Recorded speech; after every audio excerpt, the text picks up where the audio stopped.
कालच्या आपल्या व्हिडिओमध्ये आपण औरंगजेबाच्या औरंगजेबाबद्दल माहिती पाहत असताना नंबर अ चा घटक म्हणजे औरंगजेबाची कारकीर्द आणि त्यांनी त्यांच्या कार्यकाळात म्हणजे इसवी सन 1658 ते 1707च्या कालखंडामध्ये त्यांनी कशा पद्धतीने विजय मिळवायला प्रारंभ केला याची माहिती सुरुवात केली आहे.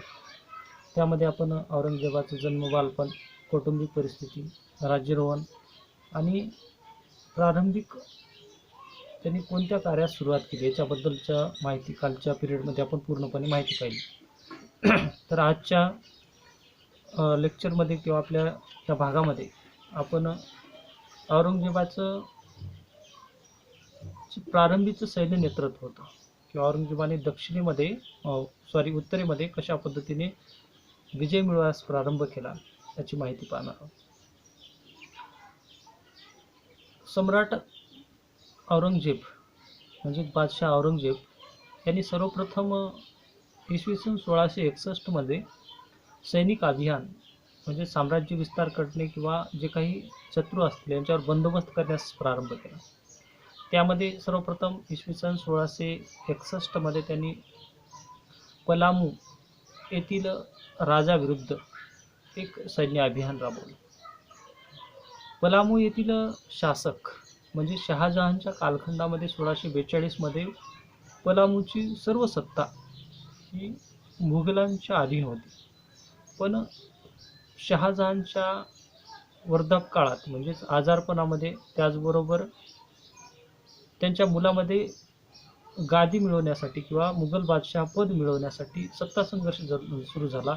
अशा स्थितीमध्ये पलामू या राजाने पुन्हा एकदा सत्ता मिळवून घेतली होती.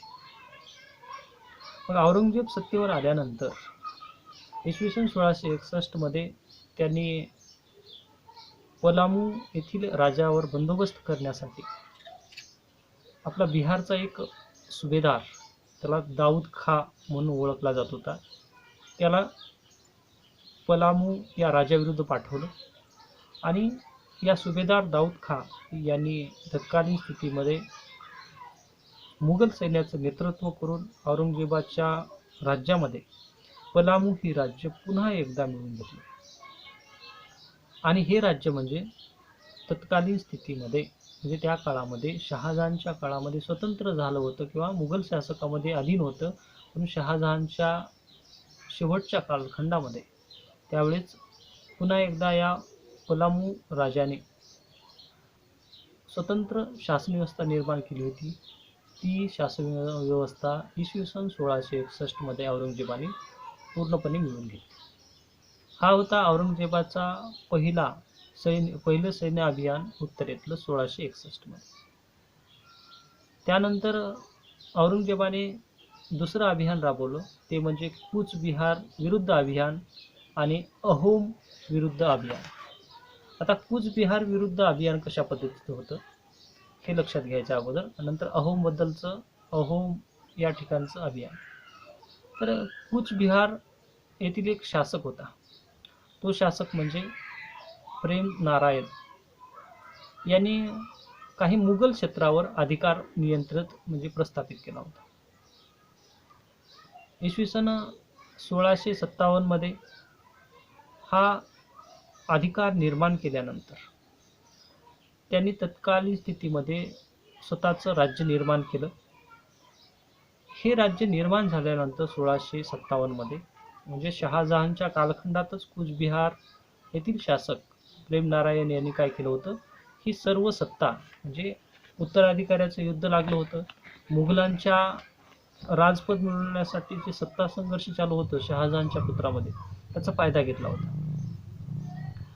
त्यावेळेस या कूचबिहार विरुद्ध म्हणजे त्या राजाविरुद्ध जो औरंगजेबाचा विश्वासू व्यक्ती म्हणजेच बंगालचा सुभेदार म्हणून औरंगजेबाने ज्याला त्या ठिकाणी नेमलं होतं, तो म्हणजे मीर जुमला.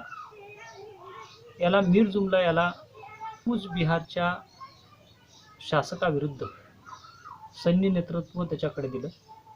आणि इसवी सन 1661 मध्ये हा सर्व प्रदेश कूचबिहारच्या राजाचा म्हणजे प्रेम नारायणचा पूर्ण प्रदेश हा मुघलांच्या अधीन झाला.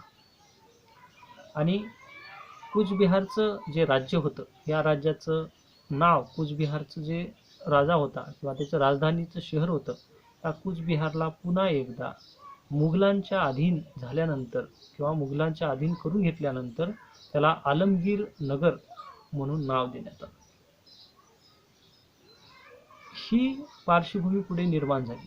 त्याचबरोबर हा मीर जुमला यांनी कूचबिहारच्या शासकावर विजय मिळवला, त्याचा प्रदेशाला पुन्हा नामकरण केलं आणि आलमगीर नगर म्हणून नाव घोषित केलं. काही कालखंडानंतर मीर जुमला यांचा मृत्यू झाला, म्हणजे इसवी सन 1663 मध्ये. 61 मध्ये हा प्रदेश मिळवला होता. 2 वर्षानंतर म्हणजे मीर जुमलाचा मृत्यू झाला. मृत्यू झाल्यानंतर इसवी सन 1663 मध्ये त्यानंतर शाहिस्ते खां म्हणजे औरंगजेबाचा मामा याला बंगालचा प्रदेश म्हणजे बंगालचा सुभेदार म्हणून तिथे नेमण्यात आला.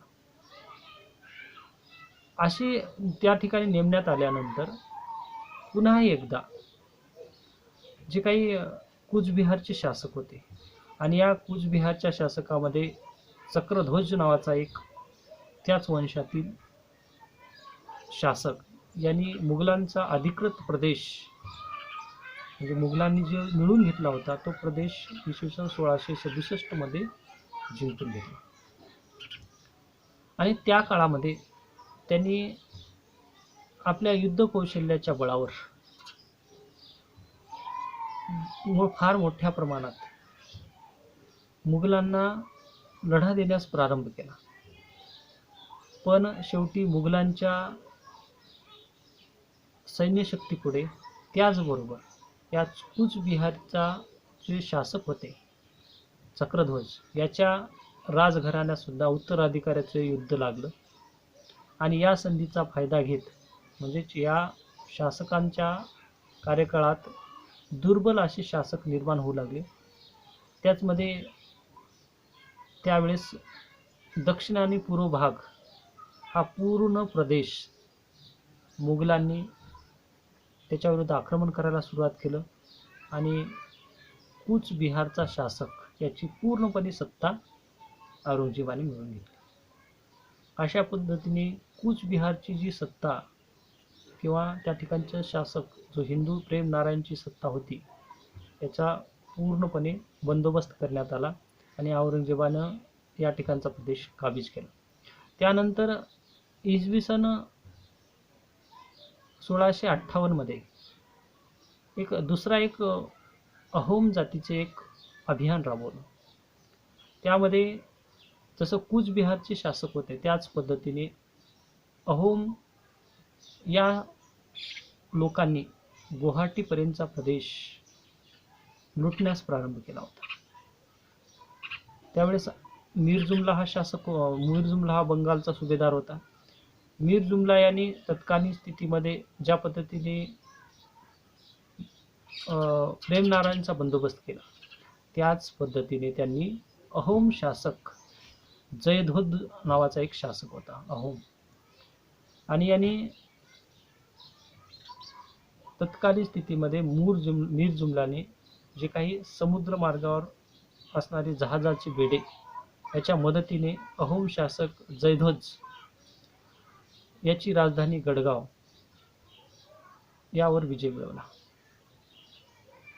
गडगाव यावर विजय मिळवल्यानंतर मीर जुमला यांनी एक सैन्य अभियान म्हणजे मोठ्या प्रमाणात निर्माण केलं आणि ती परिस्थिती म्हणजे वातावरण खराब होतं, त्याचबरोबर समुद्राला येणाऱ्या भरती, त्याचबरोबर समुद्राची जी काही बाढ परिस्थिती होती, महामारीची परिस्थिती, अशा सर्व परिस्थितीचा विचार करून अहोम जातीच्या लोकांनी म्हणजे त्या काळामध्ये अहोम जातीच्या सर्व लोकांनी मुघलांशी म्हणजेच मुघल शासकांशी औरंगजेबाशी तह करणं योग्य समजून मीर जुमला यांच्याशी एक संधी केली.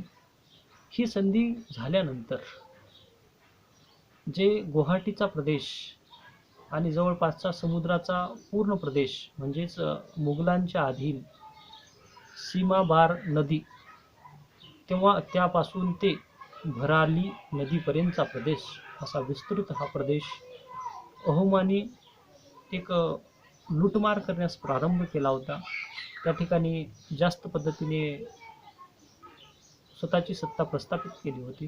त्या अहोमावर सुद्धा मुघलांची सत्ता निर्माण झाली.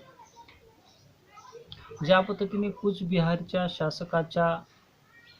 शासकाचा बंदोबस्त केला मीर जुमलाने, म्हणजे औरंगजेबाच्या बंगालच्या सुभेदाराने, त्याच पद्धतीने या मीर जुमलाचा मृत्यू झाल्यानंतर अहोमचे जे शासक आहेत यांनी पुन्हा एकदा मुघलाविरुद्ध म्हणजेच इसवी सन 1662 मध्ये अहोमाबरोबर संधी झाली होती.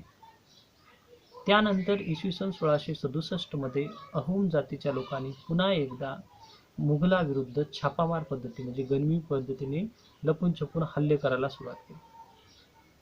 अशा वेळेस इसवी सन 1667 मध्ये खूप मोठ्या प्रमाणात मुघलांचा सैन्याची हानी झाली आणि अशा कालखंडातच तत्कालीन स्थितीमध्ये त्या काळामध्ये मुघलाविरुद्ध एक अभियान राबवण्याचं काम या ज्या काही अहोम टोळ्यांनी केलं होतं. पण मुघलांच्या सैन्यशक्तीपुढे त्यांचा निभाव लागला नाही आणि याचाच परिणाम म्हणजे तत्कालीन स्थितीमध्ये दुर्बल अहोम शासक म्हणजे दुर्बल असणारे जे अहोम शासक यांच्यामध्ये एकता नसल्यामुळे दक्षिण आणि पूर्व भाग हा मुघलांच्या अधीन आला आणि अशा पद्धतीने जे काही अहोम जी सत्ता होती ही मुघलांच्या अधीन झाली. अहोम आणि कूचबिहारच्या शासक यांची पूर्ण सत्ता अधीन झाल्यानंतर म्हणजे औरंगजेबाची सत्ता आसामच्या खाडीपर्यंत आसामच्या या घाटीपर्यंत तत्कालीन स्थितीमध्ये वाढण्यास प्रारंभ झाला. म्हणजे औरंगजेबानं जे सैन्य अभियान राबवलं त्याच्यामध्ये पलामूच्या विरुद्ध सैन्य अभियान इसवी सन 1661 मध्ये आणि कूचबिहार या शासका म्हणजे राजावर विरुद्ध आक्रमण, त्याचबरोबर अहोमाविरुद्ध आक्रमण, अशा पद्धतीने तत्कालीन स्थितीमध्ये मीर जुमलाच्या सहाय्याने उत्तर भारतात त्यांनी एक आसामच्या प्रदेशापर्यंत आसामच्या घाटीपर्यंतचा प्रदेश पूर्णपणे मिळवून घेतला. हे होतं औरंगजेबाचं पलामू विरुद्धचं अभियान इसवी सन 1661 मध्ये आणि अहोम आणि कूचबिहारचा शासक याच्याविरुद्ध इसवी सन 1661, 1663 आणि 1667च्या कालखंडामध्ये आसामपर्यंतचा प्रदेश पूर्णपर्यंत मिळवून घेतला. त्याचबरोबर सीमाबार नदीपासून ते भरारी नदीपर्यंतचा प्रदेश हा पूर्णपणे औरंगजेबाने मिळवून घेतला. हे झाले 3 विजय औरंगजेबाने मिळवले. पलामू विरुद्ध विजय नंबर 1, नंबर 2 बिहारच्या कूचबिहारी यांच्या विरुद्ध अभियान 2 नंबर 3 अहोमाविरुद्धचं अभियान. त्यानंतर नंबर 4चं अभियान होतं ते पोर्तुगीजाविरुद्धचं अभियान म्हणजे इसवी सन 1666. औरंगजेबाने जे पोर्तुगाली आणि अराकानी नावाचे समुद्री डाकू होते म्हणजे पोर्तुगाल आणि अराकानी या समुद्र डाकू म्हणजे समुद्रातले जहाज लुटणारे डाकू यांच्यामध्ये मित्रता निर्माण झाली पोर्तुगीज आणि अराकानी डाकूमध्ये. आणि त्यांनी बंगालच्या तटवर्ती भाग म्हणजे बंगालच्या तटावर जो समुद्रमार्गाने व्यापार व्हायचा अशा वेळेस त्या ठिकाणी अशांतता, लूटमार, चोरी अशा प्रकारची घटना घडू लागल्या. त्याचबरोबर त्यांनी अत्याचार सुरू केले आणि बंगालच्या प्रदेशातील मध्ये चटगाव असेल, ढाका असेल, हा क्षेत्र पूर्णपणे असुरक्षित होता. या ठिकाणी व्यापार करण्यासाठी कोणी येत नव्हतं किंवा धजावत नव्हतं. त्यावेळेस बंगालचा जो सुभेदार होता म्हणजे शाहिस्ते खां त्याला या ठिकाणी त्याची सत्ता देण्यात आली किंवा बंगालच्या सुभेदार म्हणून त्याला त्या ठिकाणी कार्य सोपवण्यात आले, औरंगजेबाचा मामा. आणि अशा ठिकाणी जो बंदोबस्त म्हणजे मुघलांची सत्ता असून सुद्धा पोर्तुगाल आणि त्याचबरोबर जे काही अराकानी डाकू यांनी उपद्रव वाढवला होता. याच्यावर बंदोबस्त करण्यासाठी शाहिस्तेखानाने एक समुद्रमार्गामध्ये येणारी ही पोर्तुगाल आणि अराकानी टोळ्या यांचा बंदोबस्त करण्यासाठी एक जहाजाची निर्मिती केली किंवा जलबेडे निर्माण केली आणि बंगालच्या खाडीमध्ये म्हणजेच स्वनदीप असेल आणि बंगालची खाडी या ठिकाणी तैनात केली आणि त्या ठिकाणच्या या समुद्री डाकूवर नियंत्रण प्रस्थापित करण्यासाठी सैन्य अभियान राबवलं. चटगाव येथे आक्रमण हे पोर्तुगीज त्याचबरोबर या अराकानी टोळ्याचं होत होतं आणि अशा स्थितीमध्ये इसवी सन 1666 मध्ये या दोनही सत्ता म्हणजे पोर्तुगाली आणि अराकानी या दोघांचाही बंदोबस्त हा औरंगजेबाने इसवी सन 1666 मध्ये शाहिस्तेखानाच्या मदतीने त्यांनी पूर्णपणे पोर्तुगाल व अराकानी टोळ्यावर केला. त्यामुळे जे समुद्रमार्गावर होणारे व्यापार होता यावर औरंगजेबाचा बंदोबस्त निर्माण झाला किंवा औरंगजेबाचं आधिपत्य निर्माण झालं आणि बंगालच्या भागामध्ये समुद्र तटावर ज्या काही व्यापार होण्यास सुरळीत झालं त्यामुळे व्यापारामध्ये भरभराट झाली. एका प्रदेशातून दुसऱ्या प्रदेशात समुद्रमार्गाने व्यापार होण्यास प्रारंभ झाला.